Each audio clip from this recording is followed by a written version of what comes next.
A billionaire CEO with a problem, a mother with one dying wish, and a chance encounter with a woman from his past, the one he could never forget. He needed a solution, a facade to make his family whole for just one weekend. But what happens when a temporary arrangement starts to feel dangerously real?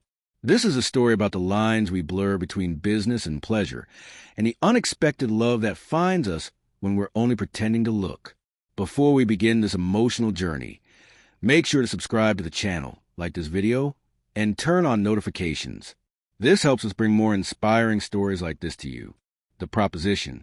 The city of New York stretched out beneath Leo Vance's office, a glittering tapestry of ambition and glass. From the 60th floor, the noise of the streets was a silent hum, the people mere specks moving to the rhythm of a world he commanded. At 38, Leo had built an empire from a dorm room idea, his name synonymous with ruthless innovation and staggering wealth. But today, the billionaire CEO felt smaller than any one of those specks below. The panoramic view, usually a testament to his power, felt like a cage. On his minimalist desk of polished ebony, a single tablet glowed. It displayed a list of names, each attached to a meticulously curated profile. Simon, his eternally patient and perpetually anxious executive assistant, stood on the other side of the desk, wringing his hands slightly. "No," Leo said, his voice a low, frustrated rumble.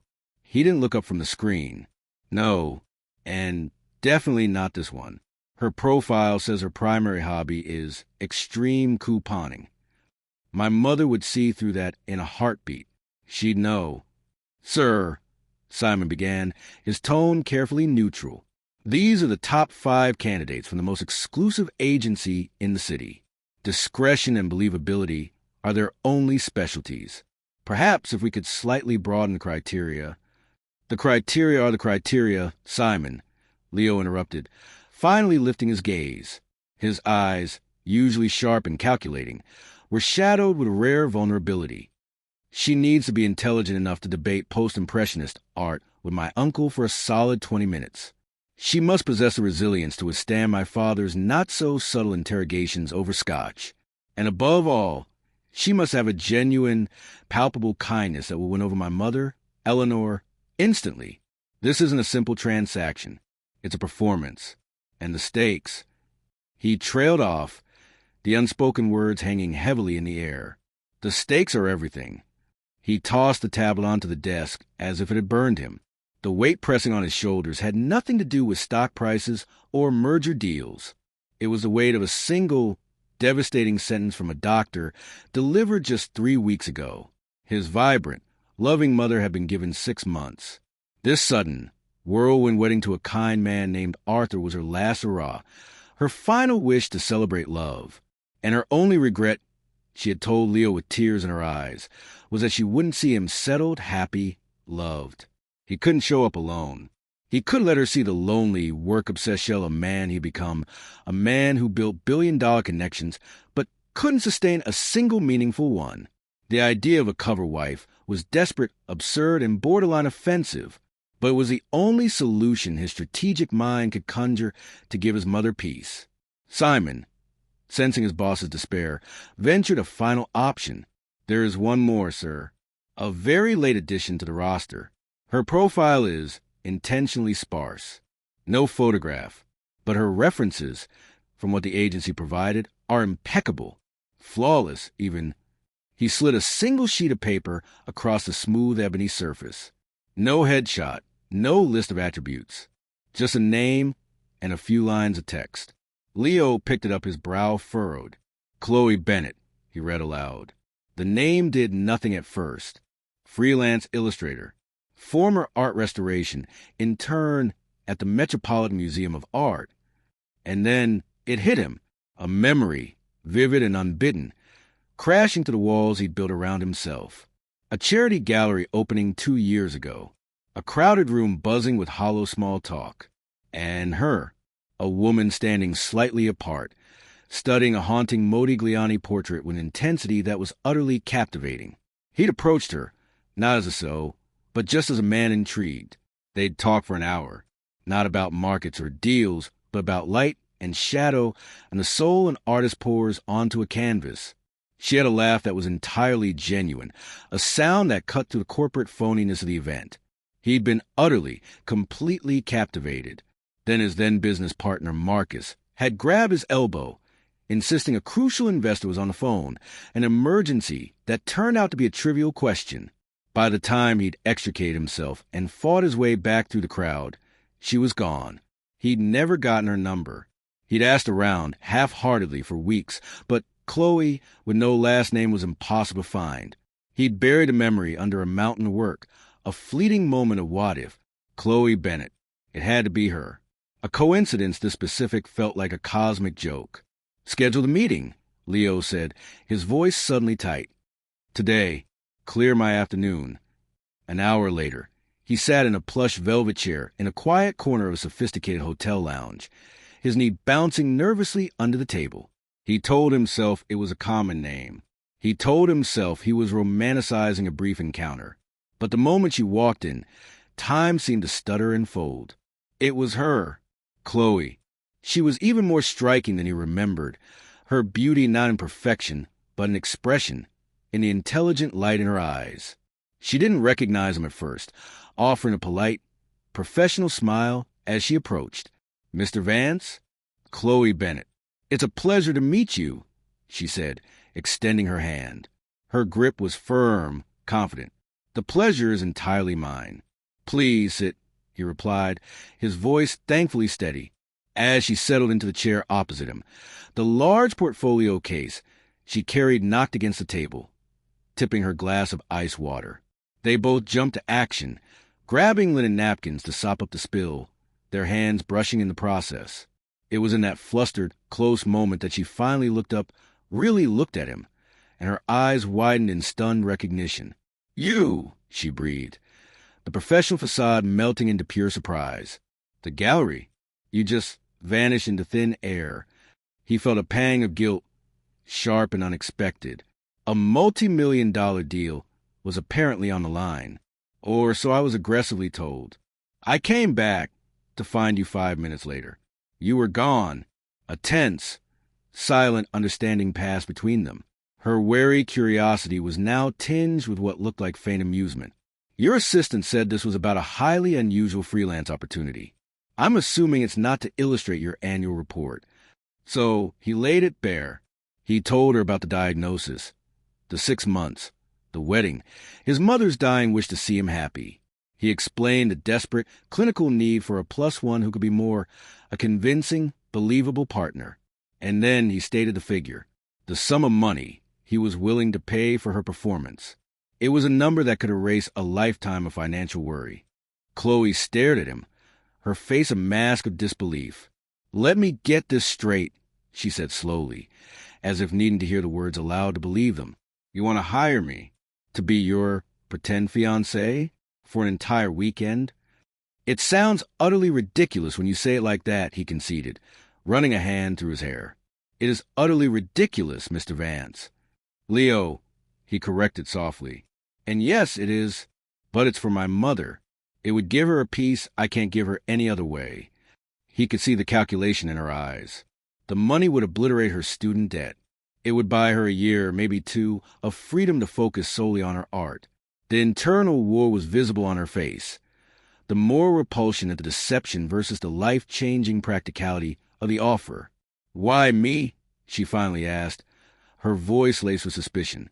"With all your resources, why a stranger you met for 1 hour 2 years ago?" Leo leaned forward, elbows on his knees, his gaze intense and utterly sincere. This was the truth, and it was the only card he had to play. "Because when I racked my brain for someone who could actually do this, someone who could make me believe it, even for a second, I remembered you. I remembered that one conversation. I never forgot it." His honesty was a gamble. It hung in the air between them. She searched his face, and for the first time, he thought she might be seeing past the Billionaire CEO to the scared son hiding underneath. She let out a long, slow sigh, closed her portfolio with a definitive snap. "The answer is no. It's a profoundly terrible idea." His heart plummeted. She stood up, preparing to leave, and he felt the fragile hope shatter. "But she said, turning back, a strange, determined glint in her eye. My mother would never forgive me if I passed up a story this insane. And that amount of money would buy a truly staggering amount of art supplies. So, against my better judgment, it's a yes. Relief, so profound it was almost dizzying, washed over him. He had his cover wife. She leaned in closer, her expression turning serious. But we need rules, Leo. A lot of them. This is a business arrangement. Nothing more. As he watched her walk out of the lounge, the portfolio case swinging at her side, Leo felt a terrifying jolt of realization. The greatest risk wasn't that Chloe Bennett wouldn't be believable. The real danger was that she would be too believable, and he would be the first one to forget it was all an act. The rules of the game. The silence in the back of the town car was a physical presence, thick and heavy with unspoken terms and the sheer absurdity of their mission. Leo Van stared out the window as the dense, energetic blocks of Manhattan gave way to the greener, more spacious vistas of Westchester County. Chloe Bennett sat as far from him as the luxurious leather seats would allow, her gaze fixed on her own reflection in the window, her portfolio case clutched on her lap like a shield. For 2 weeks, they had prepared for this. Their meetings had been conducted in the sterile conference rooms of his office building, a clinical environment he had insisted upon to maintain the fiction that this was a business transaction. And in a way it had been. Chloe had proven to be a remarkably quick and astute study. She had devoured the detailed dossier on his family, absorbing names, relationships, careers, and hobbies with a focus on method actor preparing for a starring role. She hadn't just memorized facts. She had strategized. Your Uncle Robert collects vintage watches, she had noted during one session, tapping the page. So if I notice his Patek Philippe and ask if it's a Calatrava, that shows I'm observant and share an interest without being overtly sycophantic. It's a power move, but a subtle one. Leo had been impressed despite himself. Exactly. You're natural at this. She had given him a wry, sidelong glance, a hint of the woman from the gallery breaking through professional facade. It's called basic human politeness, Leo. Something you apparently have to pay people to simulate. Her barbs were sharp, but he found himself not just tolerating them, but anticipating them. She was the only person in his orbit who didn't treat him like a walking bank account or a formidable corporate entity. She treated him like a slightly ridiculous client who had come to her with the most outlandish request of her career. Together, they had woven the tapestry of their fictional romance. The How We Met story was a work of art in itself, a chance, fateful re-encounter at a quiet museum exhibit of Dutch masters, a conversation over coffee that stretched into a 3-hour dinner, a whirlwind courtship fueled by their mutually demanding careers. Practicing the story aloud had felt strangely, intimately collaborative. I knew I was in trouble, Leo had recited one afternoon, his tone flat and robotic, when I found myself visiting every modern art exhibit in the city, hoping I'd run into you again. Chloe had stopped him with a wave of her hand. No, you have to say it like you mean it. Your mother will never believe that. You sound like you're announcing a quarterly earnings report. And how would you suggest I say it? He had asked, a challenge in his voice. She had stepped closer then into his personal space. Her presence was suddenly overwhelming, a mix of citrus and charcoal. She looked up at him, her expression softening. I knew I was in trouble. She began, her voice dropping to a near whisper, infused with a warmth that felt alarmingly genuine. A small, private smile played on her lips. When I found myself going to every modern art exhibit, she shook her head slightly, as if admitting a foolish, delightful secret, hoping I'd run into you again. Leo had been frozen in place. She made the words sound real. She made him feel the phantom echo of that fictional longing. He had cleared his throat, uncomfortable with the sudden, unwelcome shift in the energy between them. Noted. We'll add that delivery to the script, he had said, retreating behind the safety of his desk. Now, the script was about to be tested on the biggest stage of all. The car turned off the main road and onto a long, private driveway lined with ancient, towering oaks.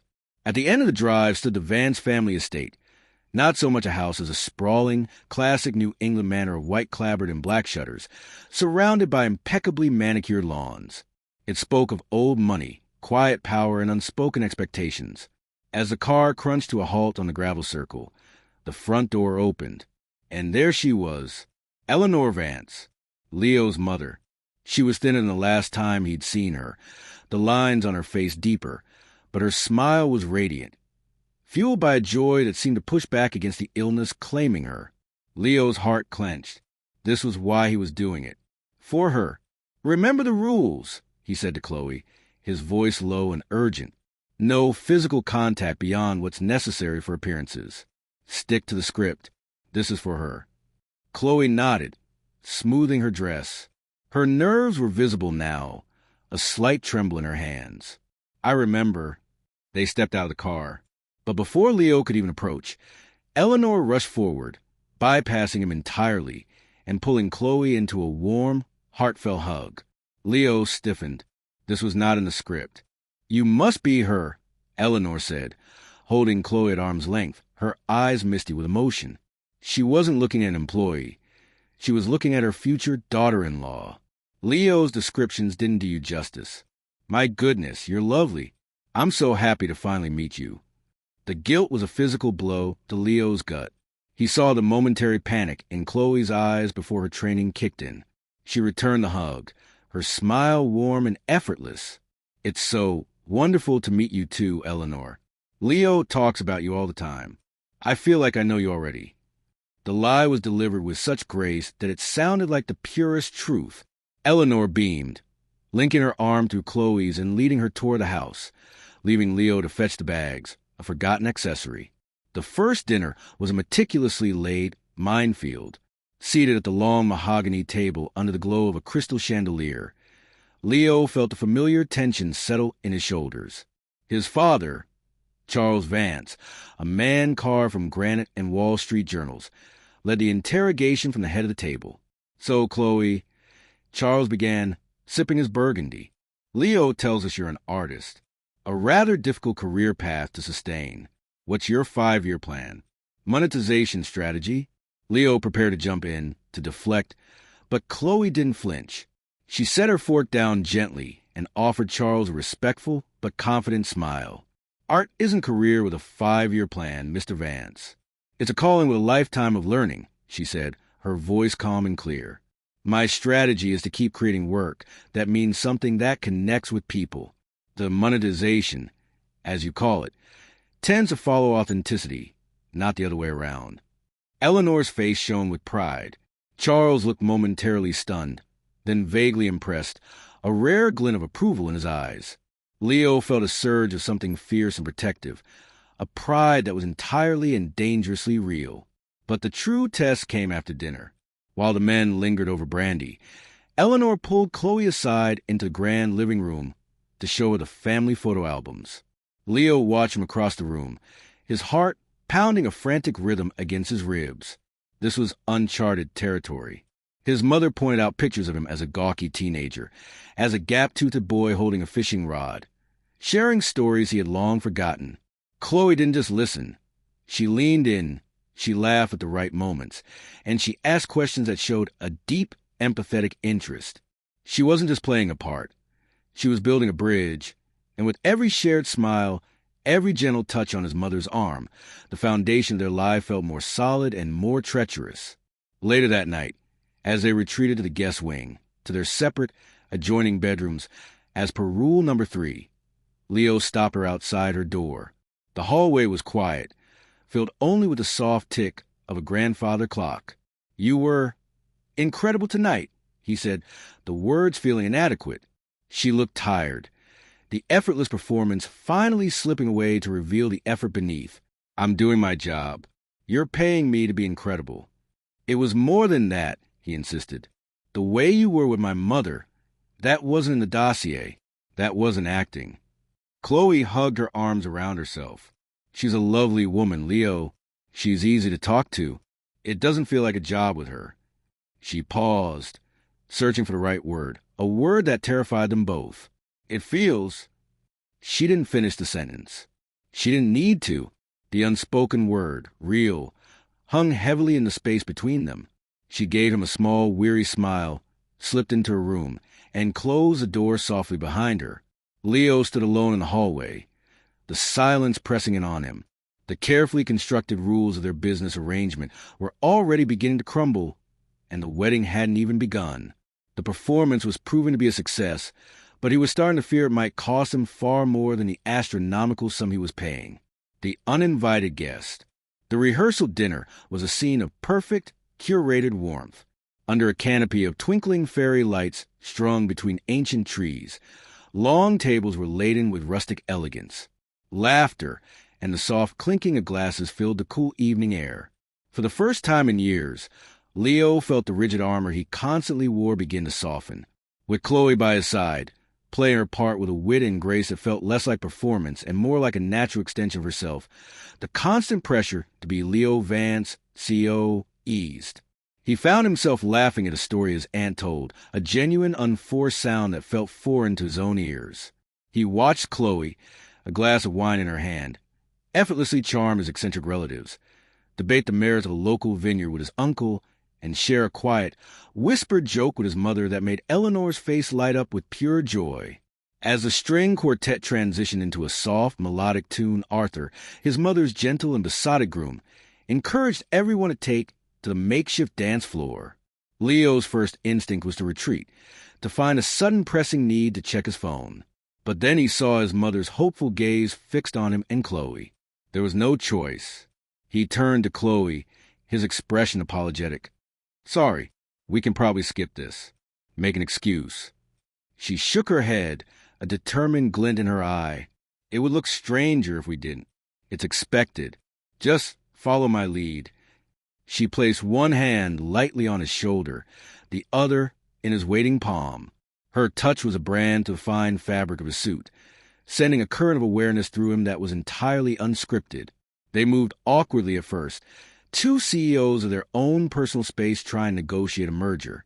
Then, almost imperceptibly, they found a rhythm, surrounded by the soft music and the blurred, smiling faces of his family. The elaborate lie felt distant, muted. He looked down at her, and she looked up, her eyes reflecting the golden light. In that suspended moment, something silent and significant passed between them, a current of understanding that had nothing to do with their contract. "This," Leo murmured, his voice low enough for only her to hear. "All of this, thank you." Chloe's smile was soft, but her eyes were serious. "Don't thank me yet. We still have to get through the actual wedding tomorrow." He pulled her just a fraction closer, a deviation from the rules so slight it could be denied, but so intentional it felt like a confession. She didn't pull away. The world narrowed to the space between them, to the center of perfume, to the feel of her hand in his. The carefully constructed rules of their arrangement were not just crumbling, they were being deliberately, mutually set ablaze. The spell was shattered by a sound that sliced through the music like a shard of glass, a familiar, overly confident voice, dripping with false bonhomie. "Leo, there you are. Sorry I'm late. Traffic from the city was an absolute nightmare." Leo froze, every muscle in his body locked into a rigid state of alarm.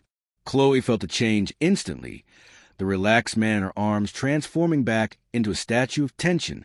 Standing at the edge of the dance floor, holding a bottle of Dom Perignon and a smirk, was Marcus Reed, 40 years old, handsome in a sharp, predatory way, and Leo's former business partner, the man who had pulled him away from Chloe at the gallery 2 years ago, the man he had ousted from their company in a brutal, necessary boardroom coup a year later. Marcus held a grudge as sharp as his tailored suit.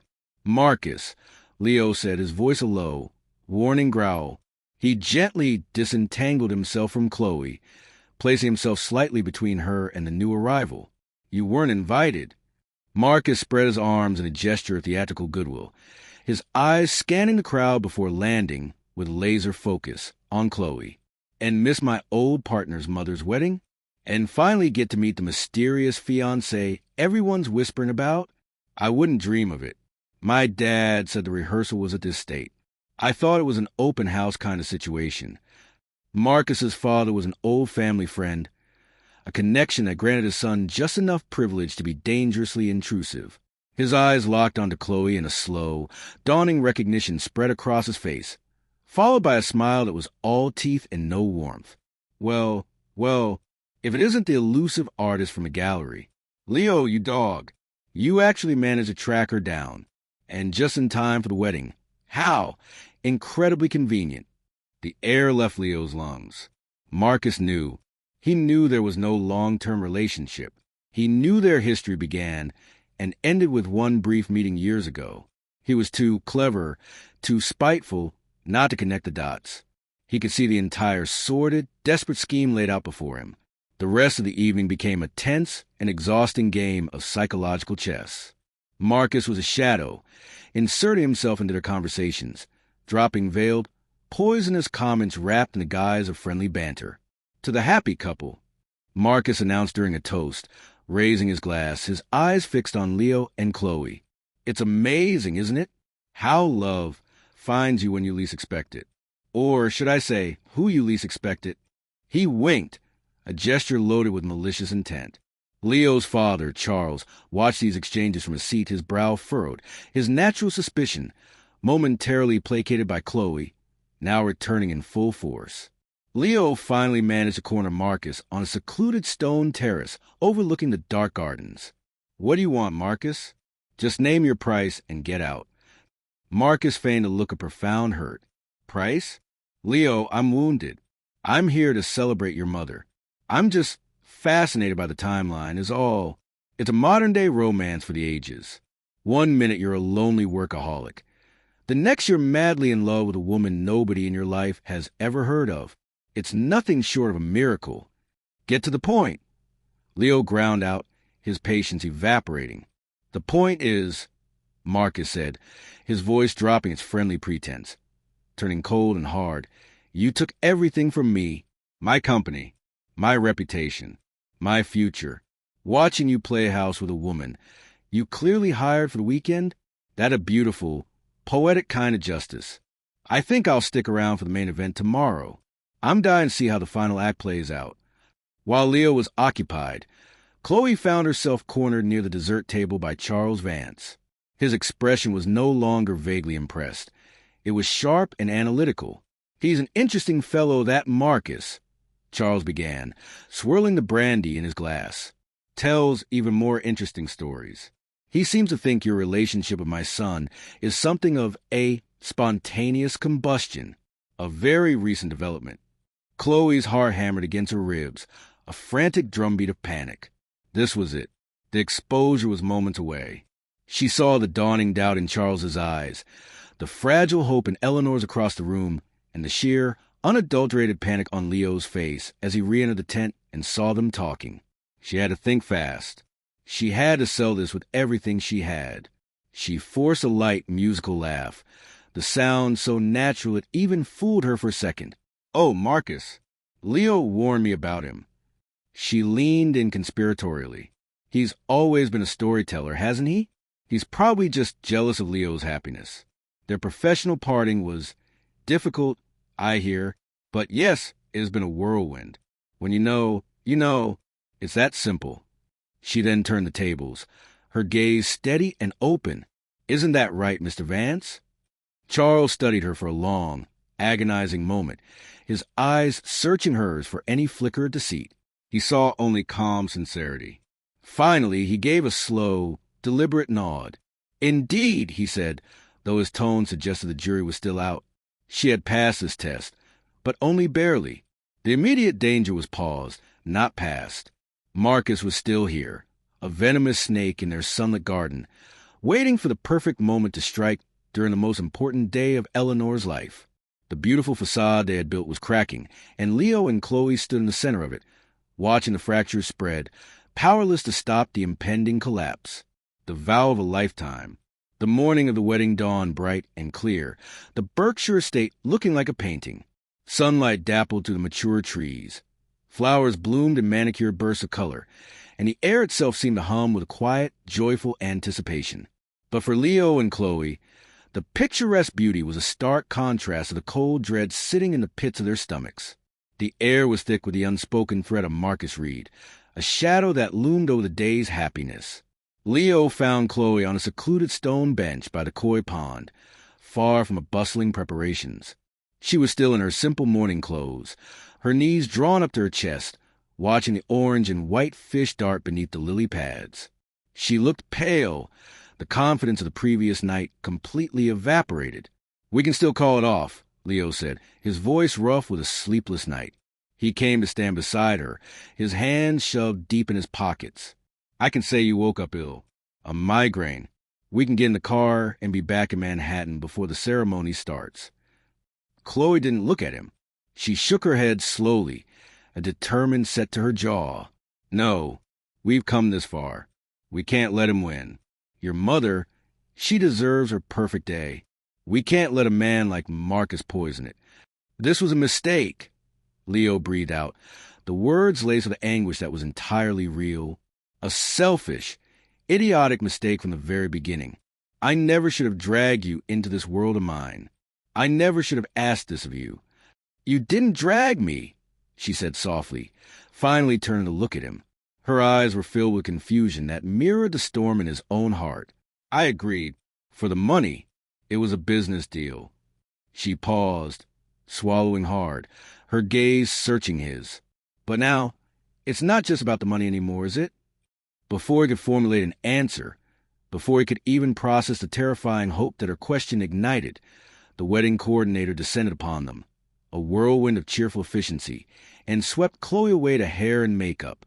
The moment was lost, the question hanging unanswered in the sweet morning air. The ceremony was profoundly beautiful and utterly heartbreaking. Eleanor, swathed in elegant ivory lace, seemed to glow from within, a radiance that had nothing to do with the sunlight and everything to do with the love she felt for the kind man standing beside her. Leo stood as Arthur's best man, his throat tight with emotion. His eyes, however, kept straying to Chloe in the front row. He wasn't looking for cues or checking her performance. He was seeking an anchor, a connection to the only other person who understood the immense weight and beauty of the moment. As his mother and Arthur exchanged their simple, heartfelt vows, Leo felt a shift within himself. This wasn't a performance.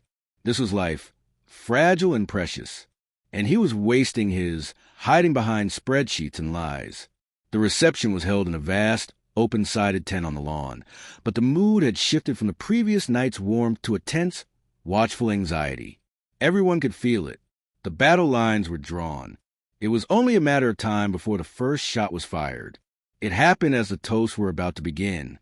Marcus, smug and holding a glass of champagne, he clearly didn't deserve, made a beeline for Charles Vance.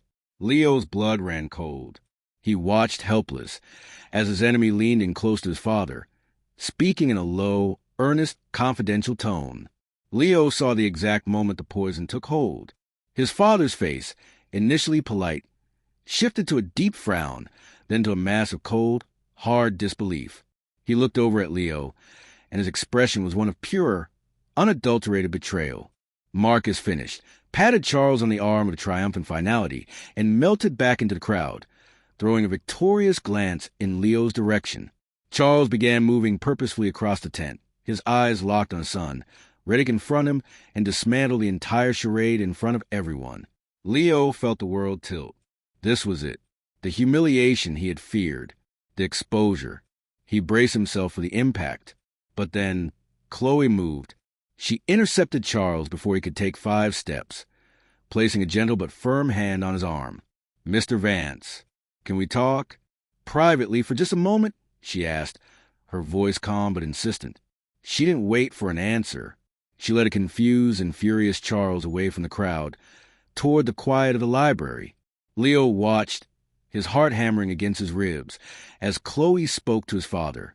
He saw her gestures, earnest, pleading. He saw her reach into the small clutch purse she carried and pull out a small, folded piece of paper, fragile with age. She handed it to Charles. His father unfolded it, his stern expression shifting from anger to shock, then to confusion, and finally to something resembling awe. Charles looked from the paper to Chloe's face. Then his eyes scanned the crowd until they found Marcus, laughing arrogantly by the bar. His face hardened into a mask of contempt. He nodded slowly at Chloe, said a few quiet words, and carefully pocketed the paper. He then walked directly past Leo, without a second glance, and headed straight for Marcus. He grabbed Marcus by the elbow, his grip visibly tight, and spoke in a low, threatening voice that carried just enough for Leo to hear the tone, if not the words. "You have exactly 1 minute to get off my property before I have security remove you. And if I ever hear you spreading vicious, fraudulent lies about my son or his future wife again, you will regret it for the rest of your miserable life." Marcus's face fell, his arrogance replaced by utter bafflement and defeat. He was escorted out by 2 burly estate staff members without another word. The threat was neutralized. Just like that. Leo was stunned. He found Chloe moments later, as the band began to play a soft, romantic song. The crisis had been averted, but a new, more powerful tension crackled between them. "What did you do?" Leo asked, his voice barely a whisper. "What did you show him?" Chloe offered him a soft, vulnerable smile. "The first sketch I ever did of you, from my personal notebook. It's dated from the gallery 2 years ago." She took a shaky breath. "I told him the truth. I told him we met 2 years ago, that we lost touch, and that when we serendipitously reconnected a few months ago, it felt like fate. I told him Marcus was a bitter man, twisting a beautiful, inconvenient truth into an ugly lie." Leo was speechless. You showed him your private work. Your art. "I know, but it was the only thing that would work. It was the one piece of evidence that proved what was between us, even then, was real." The band began to play their song. Eleanor, from her place of honor, her eyes still glistening with happy tears, gestured for them to dance. They moved to the center of the floor, the eyes of their family and friends upon them. But Leo saw only her. "You call me your future husband to my father," he said, his voice thick with emotion. "It was part of the story," she whispered, her eyes glistening. "Was it?" He stopped dancing and just looked at her, seeing not the employee, not the actress, but the woman who had just fought for her with a courage he didn't possess. The music, the lights, the crowd, all faded into a distant hum. "This started as the most cynical business deal of my life," he began, his voice gaining strength. "But it stopped being one for me somewhere between you defending me to my father and you saving this entire weekend. I never forgot you, Chloe. Not for 2 years. Hiring you was the most selfish, desperate thing I've ever done, but it was also the only way I could think to find you again." Tears welled in her eyes, spilling over onto her cheeks. "The money was the reason I said yes, but it stopped being the reason the moment your mother hugged me. I'm not here for the money, Leo. I'm here for you." It was the truth, raw and breathtaking. The pretense was over. The performance was finished. Then let's make this real. He got down on one knee right there in the middle of the dance floor. The guests gasped. A collective intake of breath swept through the tent. Eleanor clutched Arthur's hand, her face a picture of tearful, overwhelming joy. "Chloe Bennett, this is the worst, most poorly timed proposal in history. We have no script for this. This is just me asking you for real. Will you marry me? For keeps." Chloe laughed through her tears, a sound of pure, unscripted joy that echoed through the stunned silence. "Yes," she said, her voice clear and strong. 1,000 times, yes. As he slipped his own signet ring onto her finger, the only token he had, and kissed her, the tent erupted in applause and cheers. It was no longer an act. It was a new beginning, born from a desperate lie, but forged in a truth more powerful than either of them could have ever imagined. Leo Vance, the billionaire who thought he could control everything, had finally found the one thing he could never negotiate or purchase, a love that was beautifully, messily, and completely real. The first real chapter. The applause that had erupted in the tent slowly faded into a warm, buzzing hum of conversation and laughter, but for Leo and Chloe, the world remained narrowed to the space between them. The ring on her finger, his own heavy signet, felt alien and yet perfectly right. It was no longer a prop. It was a promise, hastily made and terrifyingly sincere. The weight of it was a tangible reminder that the performance was over and the rest of their lives had just begun. The remaining hours of the reception passed in a surreal, dreamlike blur. They were no longer actors playing parts, but the center of a genuine celebration. Well-wishers swarmed them, but the questions had changed. No longer were they about how they met or what Chloe did for a living. Now, It was about when and where and how many children.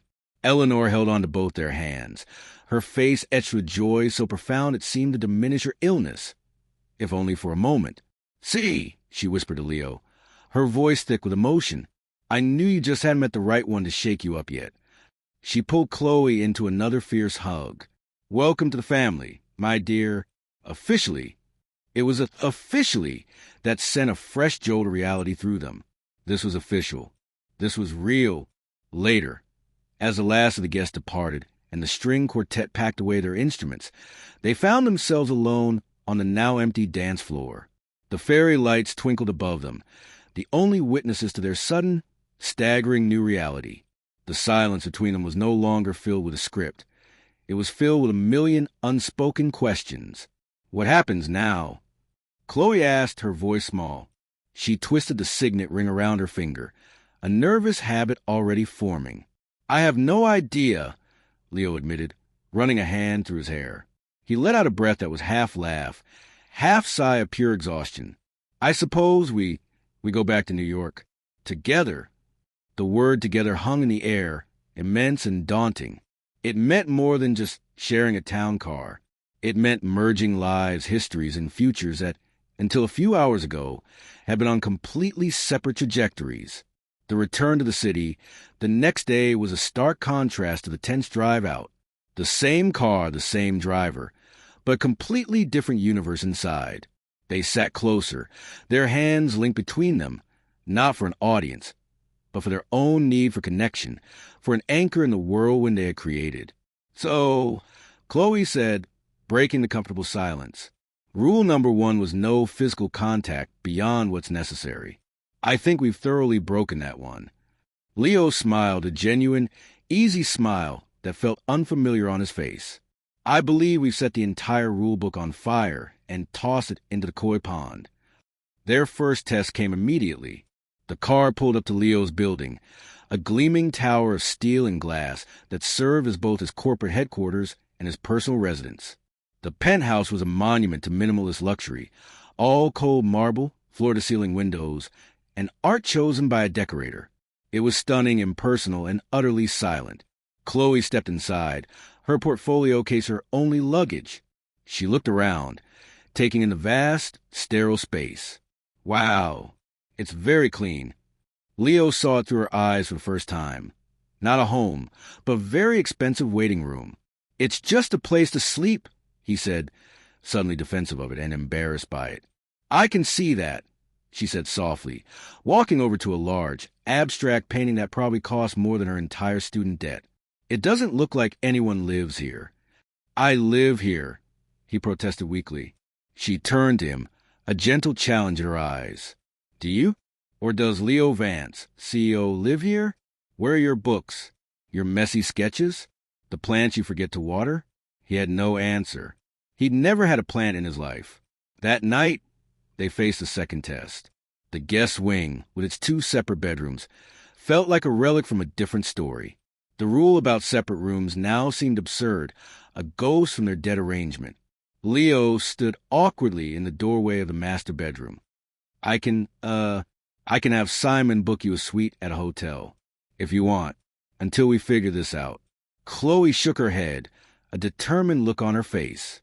She walked past him into the master bedroom, dropping her portfolio case on a sleek, low bench.